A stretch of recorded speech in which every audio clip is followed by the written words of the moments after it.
Hello everyone, welcome back to our channel Commerce Adhyapika. Today we'll be understanding some more basic concepts of national income. National income को start करने से पहले हमने last class में domestic territory और normal resident का concept सीखा था। आज हम ये सीखेंगे कि फैक्टर कॉस्ट और मार्केट प्राइस में क्या फ़र्क होता है, net investment and gross investment में क्या फ़र्क होता है, एंड हमारा net factor income from abroad और net factor income to abroad में क्या फ़र्क होता है। ये सारे के सारे कॉन्सेप्ट समझने के बाद हम नेक्स्ट मॉड्यूल में नेशनल इनकम एग्रीगेट्स को समझेंगे, बिकॉज अगर हम इनको अभी नहीं समझते हैं तो नेशनल इनकम एग्रीगेट्स को समझना थोड़ा सा टफ हो जाता है। सबसे पहला जो हम स्टार्ट करने वाले हैं वो है इन्वेस्टमेंट का मतलब क्या होता है। उसके अंदर हम लोग ग्रॉस और नेट इन्वेस्टमेंट देखेंगे। तो ब्लैक बोर्ड पर एक डेफिनेशन दी गई है, increase in the capital stock of an economy और a producer in a particular accounting year. इसका क्या मतलब है? कैपिटल स्टॉक का मतलब होता है फिक्स्ड एसेट और इन्वेंट्री इन्वेस्टमेंट। मतलब एक प्रोड्यूसर पूरे साल में फिक्स्ड एसेट्स पर कितना इन्वेस्ट कर रहा है और इन्वेंट्री मैनेजमेंट पर कितना इन्वेस्ट कर रहा है। मतलब अगर एक प्रोड्यूसर के पास स्टार्टिंग ऑफ द ईयर में 8 मशीनरी थी और at the end of the year उसके पास 10 मशीनरीज हैं, सो इसका मतलब है कि उसने फिक्स्ड इन्वेस्टमेंट 2 मशीनरीज की है। मतलब उसने इस पर्टिकुलर साल में 2 मशीनरी पर इन्वेस्टमेंट करी है, तो ये होती है फिक्स्ड इन्वेस्टमेंट। वेयर एज अगर एक प्रोड्यूसर इन्वेस्टमेंट करता है इन्वेंट्री को मेंटेन करने पे। अब इन्वेंट्री क्या होता है? Raw materials, semi finished goods और फिनिश्ड गुड्स। अब ये आप 11th से ही समझते आ रहे हो कि इन तीनों में क्या फ़र्क होता है, राइट? तो हर प्रोड्यूसर इन पर भी इन्वेस्टमेंट करता है, राइट? बिकॉज उसको स्टॉक मेंटेन करके रखना पड़ता है हर चीज़ का, रॉ मटेरियल्स का उसको मेंटेन करके रखना पड़ता है, सेमी फिनिश्ड गुड्स का और फिनिश गुड्स का। अगर मैं ये सारी चीज़ें सम अप करूं, मतलब एक प्रोड्यूसर कितनी इन्वेस्टमेंट कर रहा है कैपिटल स्टॉक में पूरे साल, और वो कैपिटल स्टॉक में फिक्स्ड कैपिटल स्टॉक भी और इन्वेंट्री कैपिटल स्टॉक भी। मतलब वो पूरे साल में कितना फिक्स्ड एसेट्स पर इन्वेस्ट कर रहा है और कितना इन्वेंट्री इन्वेस्टमेंट्स पर इन्वेस्ट कर रहा है, वो टोटल इन्वेस्टमेंट बताएगा कि हमारे प्रोड्यूसर की कितनी है। ठीक है? अगर आप बुक देखते हो TR जैन की, तो उसमें उन्होंने हमारे को स्टार्टिंग में इन्वेस्टमेंट का मतलब बताया है कि कैपिटल स्टॉक या कि फिक्स्ड एसेट, वो सिर्फ फिक्स्ड एसेट पे फोकस कर रहे हैं। बट अगर आप संदीप गर्ग चेक करोगे तो उसमें उन्होंने कैपिटल स्टॉक का मतलब दिया है फिक्स्ड एसेट भी और अनसोल्ड स्टॉक भी। तो हम क्या समझेंगे कि increase in the capital stock of the economy, और हम कैपिटल स्टॉक में दोनों फिक्स्ड इन्वेस्टमेंट और इन्वेंट्री इन्वेस्टमेंट भी देखेंगे। ओके? तो अब आपको आई होप समझ आ गया कि फिक्स्ड और इन्वेंट्री इन्वेस्टमेंट में क्या फ़र्क होता है। बेटा, ग्रॉस इन्वेस्टमेंट का मतलब होता है the investment in the fixed assets and plus the inventories throughout the year, right? Inventory stock. So ये हमारा ग्रॉस इन्वेस्टमेंट होता है। मतलब मैं कितना इन्वेस्टमेंट कर रही हूँ पूरे साल में फिक्स्ड एसेट पे प्लस इन्वेंट्री स्टॉक में, जहाँ पर मेरे पास raw material, work in progress और फिनिश गुड्स तीनों आते हैं, राइट? बट आपको एक बात हमेशा से पता है कि फिक्स्ड एसेट्स पर डेप्रिसिएशन लगता है। मतलब for the life time fixed assets की वैल्यू घटती रहती है।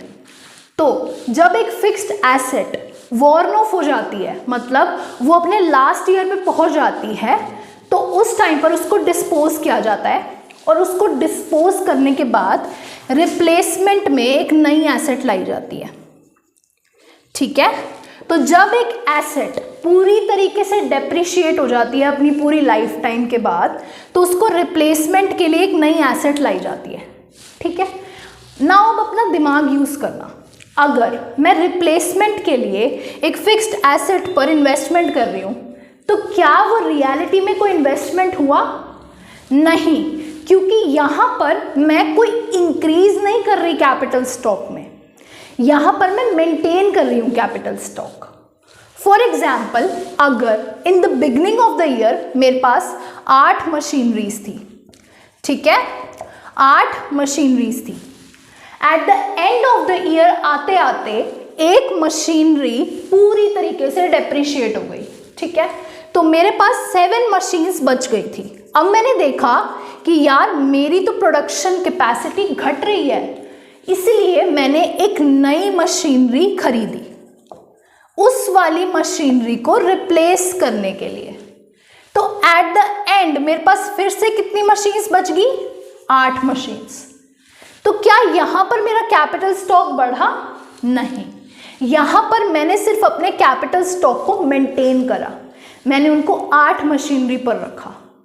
सो ग्रॉस इन्वेस्टमेंट में वो इन्वेस्टमेंट भी आती है जो हम फिक्स्ड एसेट को रिप्लेस करने के लिए करते हैं, बट क्या वो हमारे को एक रियल वैल्यू दिखा रही है? नो। इसीलिए हम लोग नया कॉन्सेप्ट लेकर आए, नेट इन्वेस्टमेंट। नेट इन्वेस्टमेंट हमारा डेप्रिसिएशन माइनस करके आती है। ये वो इन्वेस्टमेंट होती है जो कि फ्रेश कैपिटल स्टॉक पे की जा रही है, जो हमारा कैपिटल स्टॉक को बढ़ा देगी। यहाँ पर वो मेंटेन करने के लिए नहीं होता। अब मैं सबको एक बार हटा देती हूँ, ठीक है। सो अगर आपको ये सब समझ नहीं आया देन ऑल्सो इट्स फाइन।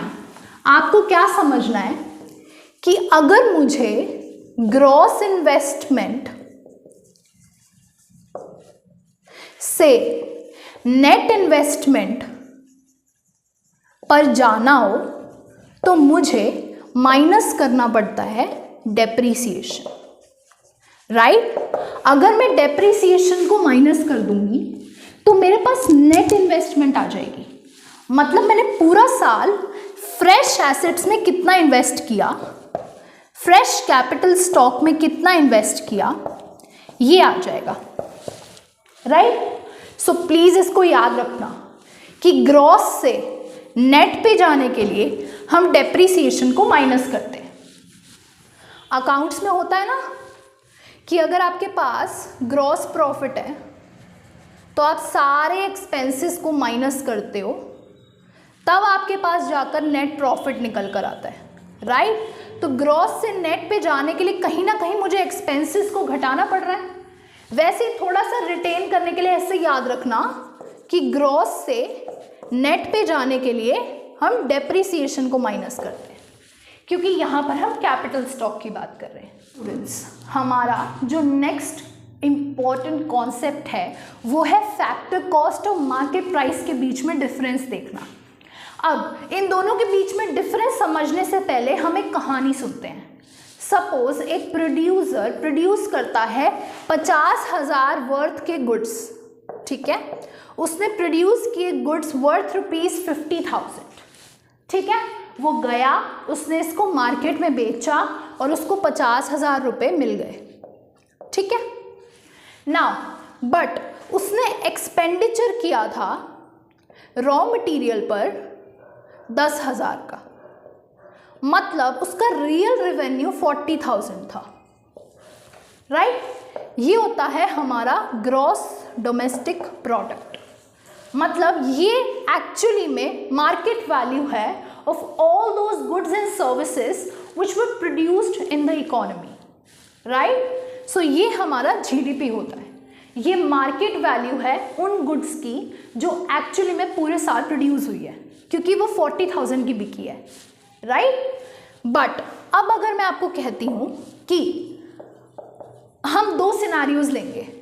एक बार हम लेंगे कि गवर्नमेंट सेक्टर इकोनॉमी में है, और हम दूसरा सिचुएशन लेंगे कि no government sector. Now suppose मेरा प्रोड्यूसर मिस्टर ए जो 40,000 रुपये कमा रहा है, according to circular flow of income one person's expenditure is other person's income, right. हमें पता है ये बात कि जो भी सारा कुछ प्रोड्यूस होता है वो सारा बट जाता है किसमें, हमारे फैक्टर ऑफ प्रोडक्शन के अंदर। अगर मेरा प्रोड्यूसर 40,000 कमा रहा है तो वो 40 के 40,000 बांट देगा किसको, हमारे फैक्टर्स ऑफ प्रोडक्शन को, राइट।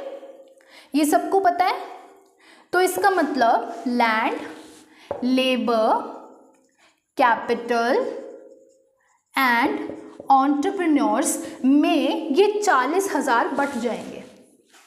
अब मिस्टर ए के लिए ये सारी पेमेंट्स फैक्टर कॉस्ट हैं, एम आई राइट। अगर मैं फैक्टर्स ऑफ प्रोडक्शन को कुछ पेमेंट कर रही हूँ तो वो मेरी फैक्टर कॉस्ट होती है, राइट। सो मिस्टर ए के लिए ये सारी 40,000 फैक्टर कॉस्ट हो गई। अब हमने क्या देखा यार, if there is no government sector then the factor cost is equal to market price. 40,000 market price था, right, market value of all the goods and services, वो बराबर हो गया फैक्टर कॉस्ट के। क्यों? क्योंकि गवर्नमेंट नहीं थी। अब सपोज गवर्नमेंट सेक्टर है, सॉरी, ओके, अब सपोज गवर्नमेंट सेक्टर है। अब आपको पता है कि गवर्नमेंट टैक्सेस भी लगाती है और गवर्नमेंट आपको सब्सिडीज भी देती है, राइट। टैक्सेस आपका मार्केट प्राइस को बढ़ा देते हैं या फिर इन्फ्लेट कर देते हैं। ऐसा क्यों? अगर कोई गुड वर्थ ₹500 है और मैं उसको जाती हूँ खरीदने, तो आपने देखा होगा कि शॉपकीपर्स जीएसटी भी लगा देते हैं, सपोज 50 रुपये का, तो आपको 550 पे करने पड़ते हैं उस गुड के लिए, राइट। तो आपने देखा कि टैक्सेस लगाने से मार्केट प्राइस बढ़ जाता है ना। वहीं पर अगर गवर्नमेंट सब्सिडी देती है तो मार्केट प्राइस घट जाता है, ठीक है। तो अगर उनको सब्सिडी मिली है तो सपोज वो 450 का बेच रहे हैं, तो सब्सिडी आ जाने से मार्केट प्राइस लेस हो जाता है या फिर डिफ्लेट हो जाता है।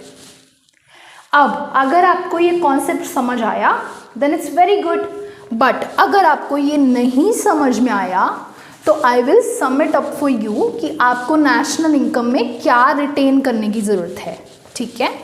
Let's come back to that. आपको फैक्टर कॉस्ट को कन्वर्ट करना है मार्केट प्राइस में। मार्केट प्राइस में तो आपको क्या करना पड़ता है? आपको ऐड करना है टैक्स, लेस करना है सब्सिडी, तो आपके पास आ जाता है मार्केट प्राइस, ठीक है।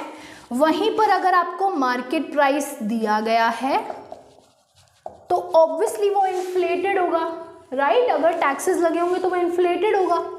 तो अगर आपको फैक्टर कॉस्ट निकालनी है तो आप क्या करोगे? आप लेस कर दोगे टैक्सेस और ऐड कर दोगे सब्सिडी, ठीक है। आई होप आपको ये समझ में आया होगा। बहुत ही कॉमन चीज़ हमने डिस्कस करी है कि अगर फैक्टर कॉस्ट 500 थी, सपोज अगर आपका टैक्स 50 रुपये का लग रहा है और आपने सब्सिडी 10 की दी है तो आपका मार्केट प्राइस कितना हो जाएगा? ये 540, ठीक है। क्योंकि मार्केट प्राइस हमेशा इन्फ्लेटेड होता है टैक्स की वजह से, है ना। अभी हमने डिस्कस किया कि मार्केट प्राइस किसी भी गुड का प्राइस बढ़ा देता है टैक्स लगने की वजह से, तो हमने देखा कि 540 बन रहा है, ठीक है। अब बेटा सबसे इंटरेस्टिंग कॉन्सेप्ट, डोमेस्टिक इनकम का कॉन्सेप्ट। डोमेस्टिक इनकम वो इनकम होती है या फिर फैक्टर इनकम होती है जो कि जनरेट होती है with in the domestic territory of a country during an accounting year. मतलब हमने लास्ट क्लास में ये चीज़ को डिस्कस किया था कि अगर हमारी डोमेस्टिक टेरिटरी में कोई इनकम जनरेट हो रही है तो वो हमारी डोमेस्टिक इनकम होती है, राइट। अब इसको शेप को थोड़ा सा इग्नोर करना, ठीक है। This is only a rough sketch. So अगर हमने बात की थी कि या तो पॉलिटिकल फ्रंटायर्स के अंदर जो भी इनकम जनरेट हो रही है वो डोमेस्टिक इनकम है। अब इस डोमेस्टिक टेरिटरी के अंदर हमने बात की थी कि रेजिडेंट्स भी बैठे हैं और नॉन रेजिडेंट्स भी बैठे हैं, राइट। हमने बात की थी कि इसके अंदर रेजिडेंट्स भी बैठे हैं और नॉन रेजिडेंट्स भी बैठे हैं, right, according to domestic territory वाला concept. So the income that is generated within the domestic territory of a country, no matter who generates it, whether a resident or a non-resident, is domestic income. मतलब suppose India के अंदर कोई non resident बंदा है, ठीक है, NRI है, और वो इनकम जनरेट कर रहा है इंडिया के अंदर, इंडिया की टेरिटरी के अंदर, तो वो इंडिया की डोमेस्टिक इनकम में इंक्लूड होगी, नो मैटर किसने जनरेट की है, चाहे रेजिडेंट जनरेट करे चाहे नॉन रेजिडेंट जनरेट करे। अगर वो डोमेस्टिक टेरिटरी के अंदर जनरेट हो रही है तो वो डोमेस्टिक इनकम कहलाती है, ठीक है। नाउ सपोज USA में आपके पापा काम करने गए हैं, ठीक है, वहाँ पर वो सिर्फ सपोज 8 महीने के लिए गए हैं, ठीक है, तो वो वहाँ पर नॉन रेजिडेंट हैं। हमने बात की थी अगर कोई इंसान 1 साल से कम किसी जगह पर जाता है काम करने के लिए तो वो वहाँ का नॉन रेजिडेंट कहलाता है, रेजिडेंट नहीं कहलाता है। तो आपके पापा 8 मंथ्स के लिए USA में काम करने गए हैं और वहाँ पर इनकम जनरेट कर रहे हैं, तो नाउ टेल मी, क्या वो इंडिया की डोमेस्टिक इनकम के अंदर आएगा? आएगा या नहीं आएगा? बिल्कुल भी नहीं आएगा। आपको अपने दिमाग में ये याद रखना है कि डोमेस्टिक इनकम के अंदर वो सारी इनकम जो डोमेस्टिक टेरिटरी में जनरेट हो रही हैं, नो मैटर कौन कर रहा है, वो आती हैं। अब USA हमारी डोमेस्टिक टेरिटरी तो है नहीं, बेशक आपके पापा हमारे रेजिडेंट हैं, बट वो सारी इनकम जो डोमेस्टिक टेरिटरी के अंदर आएंगी वही इंक्लूड होंगी डोमेस्टिक इनकम में। अब जो आपके पापा जनरेट कर रहे हैं वो हमारी डोमेस्टिक इनकम का पार्ट नहीं बनेंगी, ठीक है। अब हमारे को अगर डोमेस्टिक इनकम को नेशनल इनकम में कन्वर्ट करना हो तो अब हम क्या करेंगे? This is very interesting. National income is the factor income that is generated by the residents, by the residents।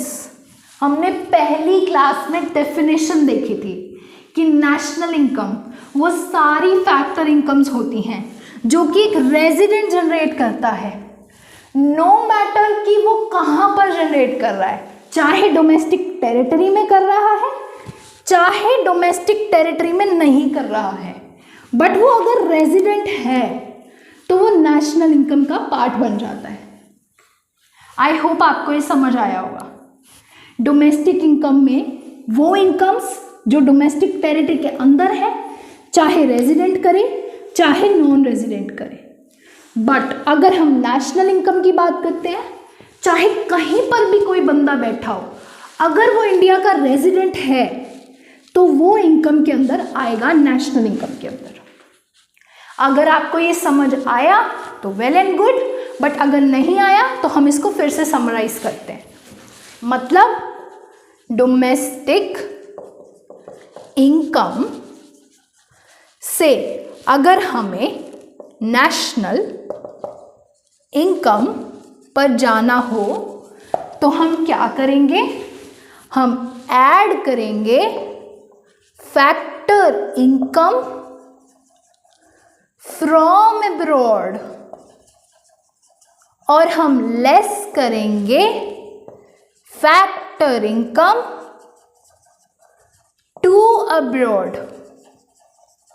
मतलब अगर आपके पापा USA से इनकम अर्न कर रहे हैं फैक्टर इनकम, तो फ्रॉम अब्रॉड करते हुए वो ऐड हो जाएगी क्योंकि वो रेजिडेंट हैं। और अगर हमें नेशनल इनकम निकालनी है तो हमें रेजिडेंट्स की इनकम को ऐड ऑन करना है और घटा देना है या लेस कर देना है हमारे नॉन रेजिडेंट्स की इनकम को, मतलब फैक्टर इनकम टू अब्रॉड। अब हमारे इकोनॉमिस्ट्स ने इसको एक शॉर्ट फॉर्म दे दिया है NFIA, net factor income from abroad, which is equal to factor income from abroad minus factor income to abroad. Okay, so अगर हमारे पास डोमेस्टिक इनकम आता है और मुझे नेशनल इनकम निकालना है तो मैं क्या करूँगी, मैं ऐड कर दूँगी NFIA, राइट, क्योंकि मुझे net factor income from abroad को ऐड करना होगा, तभी मेरे पास नेशनल इनकम निकल कर आएगा। और अगर मुझे नेशनल इनकम दी हुई है और डोमेस्टिक इनकम निकालनी है तो मैं लेस करूँगी NFIA। Okay, I hope you have understood this.